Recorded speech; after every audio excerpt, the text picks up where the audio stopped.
नमस्कार दोस्तों, स्वागत है आपका हमारे चैनल पर। आज हम एक बहुत ही महत्वपूर्ण विषय पर बात करने जा रहे हैं जो है हमारे प्राचीन इतिहास का आधार सामवेद, यजुर्वेद और अथर्ववेद। अगर आप UPSC, PSC, UGC net history की तैयारी कर रहे हैं तो यह वीडियो आपके लिए बहुत ही खास होने वाली है। इस वीडियो में हम तीनों वेदों का संपूर्ण विश्लेषण करेंगे और इनके हर पहलू को गहराई से समझेंगे। इससे पहले हम ऋग्वेद के बारे में जान चुके हैं। अगर आपने वह वीडियो नहीं देखा है तो लिंक डिस्क्रिप्शन में है। इस वीडियो को देखने के बाद आप उसे भी देख सकते हैं। तो चलिए बिना किसी देरी के शुरू करते हैं और वेदों के इस ज्ञान सागर में गोता लगाते हैं। तो हमारा पहला टॉपिक है सामवेद। सामवेद का शाब्दिक अर्थ है साम का शाब्दिक अर्थ है गान। इसके 75 सूक्तों को छोड़कर शेष सभी ऋग्वेद से लिए गए हैं। मतलब सामवेद में ओरिजिनली सिर्फ 75 सूक्त ही हैं और बाकी सारे मंत्र कहाँ से लिए गए हैं? ऋग्वेद से लिए गए हैं। ये सूक्त गाने योग्य हैं। ये जो 75 सूक्त हैं ये गाने योग्य है, मतलब एज ए लिरिक्स हम गा सकते हैं। सामवेद भारतीय संगीत शास्त्र पर प्राचीनतम पुस्तक है। सामवेद क्या है? भारतीय संगीत शास्त्र के ऊपर सबसे प्राचीनतम पुस्तक है। इसे भारतीय संगीत का जनक भी कहा जाता है। सामवेद को क्या कहा जाता है? इसे भारतीय संगीत का जनक माना जाता है। सामवेद के 3 पाठ है। एक है गुजरात के कौथुम संहिता। सामवेद के 3 पाठ है, उसमें एक है गुजरात के कौथुम संहिता, दूसरा है कर्नाटक की जैमिनीय संहिता और तीसरा है महाराष्ट्र की रनायनीय संहिता। तो सामवेद के कितने पाठ है? 3। एक गुजरात के कौथुम संहिता, दूसरा कर्नाटक की जैमिनीय संहिता और तीसरा महाराष्ट्र के रनायनीय संहिता। सामवेद का प्रथम दृष्टा वेद व्यास के शिष्य जैमिनी को माना जाता है। सामवेद के प्रथम दृष्टा किसे माना जाता है? वेद व्यास के जो शिष्य थे जैमिनी, उनको माना जाता है। गीता में श्री कृष्ण ने स्वयं को वेदों में सामवेद कहा है। तो गीता में श्री कृष्ण ने ये उल्लेख किया है कि स्वयं को वेदों में सामवेद कहा है। सामवेद में मुख्यतः सूर्य की स्तुति की गई है। सामवेद में मुख्यतः किसकी स्तुति के मंत्र हैं? सूर्य की स्तुति के मंत्र है। सामवेद के तांडव ब्राह्मण में सरस्वती नदी के प्रकट एवं विलुप्त होने का विवरण है। ये बहुत ही इंपॉर्टेंट है। सामवेद के कौन से ब्राह्मण में सरस्वती नदी के प्रकट एवं विलुप्त होने के विवरण है? सामवेद के तांडव ब्राह्मण में सरस्वती नदी के प्रकट और विलुप्त होने के विवरण है। 25 तांडव ब्राह्मण सामवेद के ब्राह्मणों में सबसे अधिक विस्तृत होने के कारण इसे प्रौढ़ महाब्राह्मण भी कहा जाता है। 25 जो तांडव ब्राह्मण है, जिसमें सरस्वती नदी के बारे में इतिहास है, सामवेद के ब्राह्मणों में सबसे अधिक विस्तृत है। सबसे अधिक विस्तृत होने के कारण इसे प्रौढ़ ब्राह्मण व महाब्राह्मण भी कहा जाता है। षड्विंश या अद्भुत ब्राह्मण जैमिनीय तलकार ब्राह्मण, अर्शनीय ब्राह्मण, वंश ब्राह्मण और सामविधान ब्राह्मण आदि सामवेद का ब्राह्मण ग्रंथ है। इसके बाद सामवेद हो गया। इसके बाद हम पढ़ेंगे यजुर्वेद।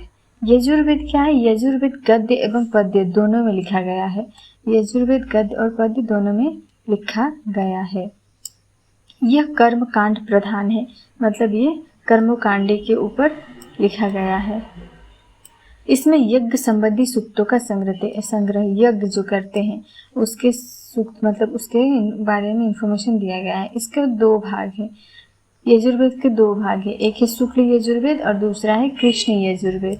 शुक्ल यजुर्वेद को वात्स्यायनी संहिता भी कहा जाता है। शुक्ल यजुर्वेद को क्या कहते हैं? वात्स्यायनी संहिता भी कहा जाता है, क्योंकि वात्स्यायनी के पुत्र याज्ञवल्क्य इसके दृष्टा थे। क्यों वात्स्यायनी संहिता कहा जाता है? क्योंकि वात्स्यायनी के पुत्र याज्ञवल्क्य ही इसके दृष्टा है, मतलब शुक्ल यजुर्वेद के। यजुर्वेद 5 शाखाओं में विभाजित है। यजुर्वेद 5 शाखाओं में विभाजित है। कौन कौन सा है ये? एक है काठक, दूसरा है कपिष्ठल, तीसरा है मैत्रायनी, चौथा है तैत्तिरीय और 5वां है वात्स्यायनीय। क्या है? काठल, कपिष्ठल, मैत्रायनी, तैत्तिरीय और वात्स्यायनीय। यजुर्वेद के 2 शाखाओं में विभाजित है। एक है मध्यान्ह दिन और एक है कानिव। प्रथम 4 कृष्ण यजुर्वेद से तथा वात्सनिक संहिता शुक्ल यजुर्वेद से संबंधित है। तो प्रथम 4 काठक, कपिस्थल, मैत्रायणी, तैत्तरीय ये है कृष्ण यजुर्वेद के शाखा, और वात्सनिक संहिता सिर्फ शुक्ल यजुर्वेद से संबंधित है। शुक्ल यजुर्वेद का अंतिम अध्याय क्या है? ईशो उपनिषद। ईशो उपनिषद कौन से अध्याय का है? शुक्ल यजुर्वेद के अंतिम अध्याय है। कृष्ण यजुर्वेद गद्य और पद्य दोनों में लिखा गया है, जबकि शुक्ल यजुर्वेद सिर्फ केवल मंत्र है। तो ये याद रखने की बात है कि कृष्ण यजुर्वेद गद्य और पद्य दोनों में है, और जबकि शुक्ल यजुर्वेद में सिर्फ मंत्र ही है। शुक्ल यजुर्वेद को ही अधिकांश विद्वान असली यजुर्वेद मानते हैं। तो शुक्ल यजुर्वेद के ही अधिकांश विद्वान असली यजुर्वेद मानते हैं। मैत्रेय संहिता एवं तैत्तरीय संहिता भी कृष्ण यजुर्वेद से संबंधित है। मैत्रेय संहिता और तैत्तरीय संहिता, ये दोनों संहिता भी कृष्ण यजुर्वेद से संबंधित है। ऋग्वेद, सामवेद एवं यजुर्वेद को त्रयी कहा जाता है। ऋग्वेद, सामवेद और यजुर्वेद को त्रयी कहा जाता है। यजु का अर्थ यज्ञ होता है। यजु का अर्थ क्या होता है? यजु का अर्थ होता है यज्ञ। उम्मीद है आपको यजुर्वेद समझ में आई होगी। अभी हम देखते हैं अथर्ववेद। अथर्ववेद है, इस वेद की रचना सबसे बाद में हुई है। इसे त्रयी से बाहर रखा गया है। जितने चारों वेद में सबसे बाद में अथर्ववेद लिखा गया है, और इसे त्रयी, ऋग, साम, यजुर्वेद जो है त्रयी में आते हैं, उससे बाहर रखा गया है। अथर्ववेद में क्या क्या है? जादू टोना, तंत्र मंत्र संबंधी वो जानकारी है। इसमें शल्य क्रिया मतलब ऑपरेशन, औषधि विज्ञान दवाइयों की, तथा लौकिक जीवन के बारे में जानकारी है। अथर्ववेद के 2 पाठ उपलब्ध है। अथर्ववेद के कितने पाठ उपलब्ध है? 2 पाठ। एक है सौनक और दूसरा है पिपलाद माने पिपलाद।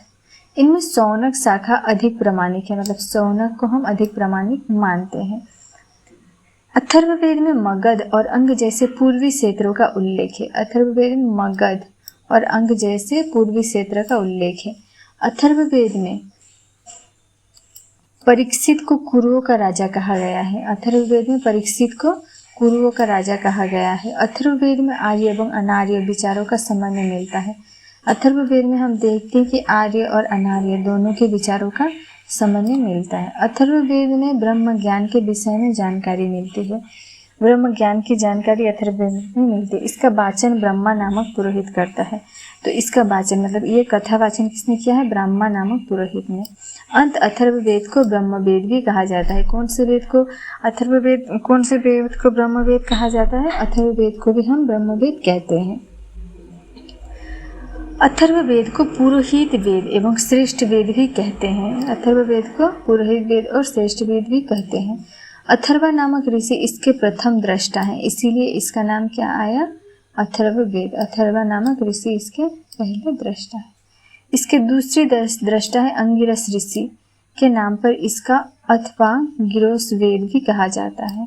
अंगिरस ऋषि के दूसरे दृष्टा है, इसी की वजह से इसे अथर्वाण गिरोस वेद भी कहा जाता है। स्तुतस्य आयुर्वेद अर्थात जीवन के विज्ञान का प्रथम उल्लेख अथर्ववेद में मिलता है। तो ये बहुत ही इम्पोर्टेंट है। आयुर्वेदिक अर्थात जीवन के विज्ञान का प्रथम उल्लेख अथर्ववेद में मिलता है। आयुर्वेद का भी प्रथम उल्लेख हमें अथर्ववेद में मिलता है। ब्राह्मण अथर्ववेद के पृथ्वी सूक्त में पृथ्वी को माता कहा गया है। माता भूमि पुत्रोस पृथ्वी अर्थात भूमि मेरी माता है और मैं उसका पुत्र हूँ। यह उक्ति अथर्ववेद में उल्लिखित है। यजुर्वेद में भी पृथ्वी को माता कहकर पुकारा गया है। यथा नमो मातृ पृथिव्यै, नमो मातृ पृथिव्या अर्थात माता पृथ्वी को नमस्कार है, मातृभूमि को नमस्कार है। तो उम्मीद है आपको ये तीनों वेद अच्छे से समझ आई होगी। वीडियो पसंद आए तो लाइक, शेयर और सब्सक्राइब ज़रूर कीजिए और हमारे अगले वीडियो के लिए तैयार रहिए। तो आज के लिए इतना ही। नमस्कार।